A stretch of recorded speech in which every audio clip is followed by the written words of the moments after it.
So has video changed the way you do business now that you have email and video? I mean, you've been in the business a while. 32 years. 32 years. Yeah. And so when did you start doing videos for your clients? I started doing videos in 2008. Okay. So I started 2008, mostly for the point of producing and promoting my properties and listings. Right. Promoting I'm not selling a house in LA or a condo or an apartment. I'm selling a lifestyle. Right. So I'm here to promote and educate people around the world, since I have a lot of international buyers, as to what that lifestyle is. So videos have definitely helped in building my brand. It's helped in educating people about our marketplace that then become clients because they find my videos. And it now is helping me in communication with those clients, because I use a system called BombBomb to do my email videos for emails. I'm sure you've heard of BombBomb. Yeah. And they have their new book called Rehumanize. Because, look, basically starting about 10, 12 years ago, when I started, there were no computers. We had fax machines and old MLS books. Well, then computers came in, fax machines disappeared, then the cell phones came in, and now we're in a world where everyone lives on their cell phone. Oh, yeah, selfies. And we got to a point 5 or 6 years ago where kind of people lost all personal communication. It all became emails and texts, which is good for efficiency and getting quick answers and responses, but it really loses a tremendous amount of information. Even when I'm getting texts, I might be at a stoplight or walking somewhere and I read a text, and I may be reading it too quickly and I'll miss a word, and then I totally misunderstand the meaning of that text. And then when I see the people, I said, I didn't say that. And I read, I didn't read it properly. So I try to now, quick communication, yes, but I try to really communicate via video. That's cool. And even if it's texting them a video, I find that it's very, very helpful. And buyers that are around the world, I mean, I've sold many a property directly from videos with the clients out without even seeing the house. Wow. You just walk through it. I'll go through the house with my iPhone, I'll do a video or my camera, I record it, I send it to them on a private, they're long videos, so I send it on a private link on YouTube, and they bought houses from sight unseen from videos. So do you think mortgage brokers should use that or adopt that if they're comfortable enough? When responding to clients, maybe they're a buyer and just want to send them a quick message. Do you think it'd make sense for them to do a quick video, and instead of being, it's really true, we've lost that personal touch. Yeah. And often we deal with, as mortgage people, we deal with buyers and borrowers that are not local or are not, we can't sit across a desk like this. Yeah. But have you seen a difference in your business when you started making those type of videos? Absolutely. I think for sure mortgage brokers should do it on many levels, just like I do. Mortgage business, real estate business is basically the same thing. You got a person who wants to buy or sell a house or refinance, and it's a very stressful situation for them. Right. Whenever it comes to money or housing, it's nerve-wracking. I don't care how rich you are, your first house or your 50th house, it's still a stressful experience. So how do we take that away? So for me, I don't like to, sending, particularly for example, a market update, or you're trying to educate a buyer on how mortgage rates work and the differential between there's so many intricacies to loans, right?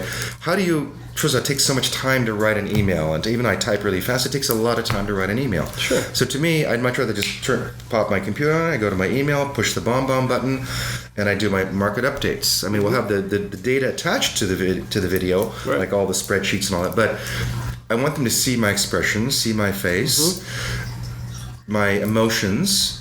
Just like when we're negotiating on a deal, I try to, at a minimum, first of all, try to do a live video chat with them so I can see them when we're talking, what they're thinking and saying. If not, then a phone call.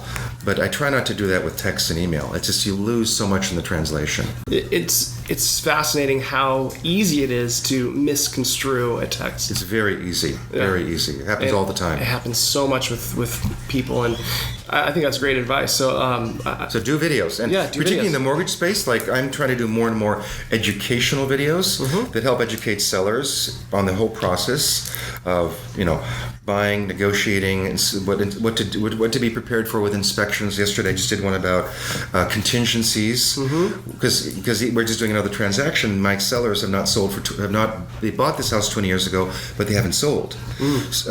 Although we've done deals for his friends, part of it, but they haven't sold. So, there've been a lot of questions about what does a contingency really mean? Because there's many different contingencies in a deal, right? You have the inspection, you have the disclosures, you have the title, you have the loan, you have the appraisal. appraisal, whatever. So I did a video yesterday trying to educate people, and it's going to be helpful to buyers, it'll be helpful to sellers, it'll be helpful to agents as to what that all means. And I talked about the different types of contingencies and what it means when the buyer removes all contingencies, and I can take a sigh of relief and kind of generally know you're probably going to close, although it's never a guarantee. And I talked about how things can still happen and buyers can change their mind, and even if there's no contingencies, they can still cancel the deal, and then sellers think, oh, I'm getting all that deposit money. Well, not necessarily, So I think educating people is really important, because you never know what stage someone is in their thinking or process. But if you educate them and you help them and they like you and they trust you, trust comes from giving proper information, they'll want to do business with you. So. Right, and I think that also that's scalable, right? You can, if you have one client that needs to know that information, you're probably going to have several others. A lot of clients, yeah. So you can just forward that same video, or I'm sure you make it personal, so you may not want to forward the same video. Right. But maybe there's a portion of that video that you could edit and send it, or use multiple times, right? Just kind of scale. And they're educational. I have a foreign buyer coming to LA in 2 weeks. We've been communicating online for about a year. Starting about 3 months ago, we started doing live. I said, let's do a live video chat. I got him. He's not paying cash. It's in the $7 million range. But I got him pre-approved with my mortgage broker. And then I said, let's do a live video chat, which we did. I wanted to see him face to face and kind of get to know who he is. We talked about being prepared for the process. I sent him a couple of, he found me from videos on YouTube. I sent him a couple of videos about the process of buying as a foreign national, because he had some questions. And I said, we answered the question. I said, but let me send you the video as to the process, because it's not that different than a local buyer. And I also talked about in that video that it's not an issue when you buy, but when you sell, there's other differences too. Right. Foreign investor property taxes and state and federal withholdings and all that kind of stuff, right? Sure. And then I also sent him another video about the home inspection process, meaning once you sign a contract, this is what to expect. So he liked that. These are videos I did a year or two ago. Right. I just forwarded them. So at his leisure, he can spend, I think they're both 15, 20-minute videos. He can watch them, educate himself. And I said, send me an email with any further questions you have, which he did with 10 points. So did he video back to you? Or? No. No, just a straight email. Yeah, straight email.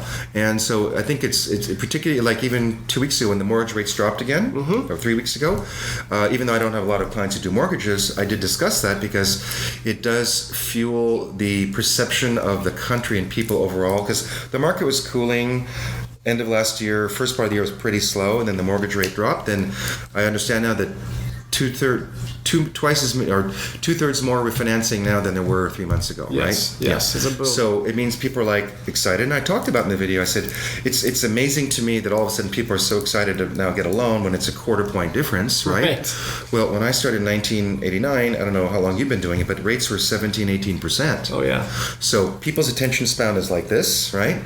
So the young millennials said they have no idea what that even means, right? But people back in the 80s, and I did a lot of deals, 80s and 90s were paying 16, 17, 18% to buy a house. Yeah. And other countries say they're paying that. In Turkey, I think they're paying 20% for mortgages. Oh, I believe it. So people, when they're like, oh, rates went up a quarter point, we're not going to buy a house. I'm like, do you realize it's still the lowest rates in 50 years? Yeah.